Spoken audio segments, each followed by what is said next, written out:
Nakakapagod magplano ng party. You book the venue, order the food, may LED wall pa.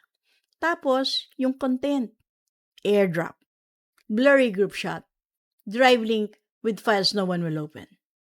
Yung totoo, ginastusan mo na lahat eh, pero walang nag-document ng saya.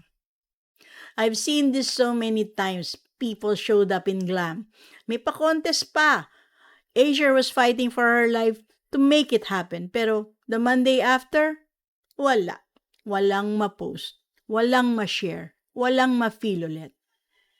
Now compare this with one of our recent shoots.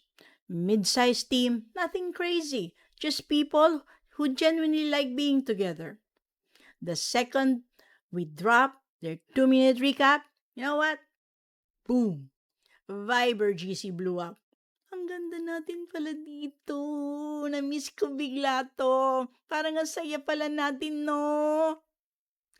One of their managers message, hindi ko na-expect na mapapaiyak ako sa party video. Ang galing! It reminded us why we love working here.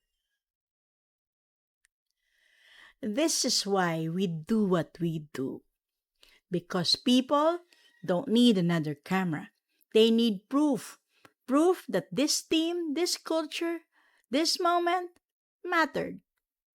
Hindi siya vanity, hindi siya luho. It's an emotional ROI, a return of investment. And if you're gonna spend all that effort building a company people want to work for, don't skip that part where you show it. Your people deserve more than a thank you. They deserve to be remembered. And if you got one last event before this year ends, direct messages. We move fast, we capture real.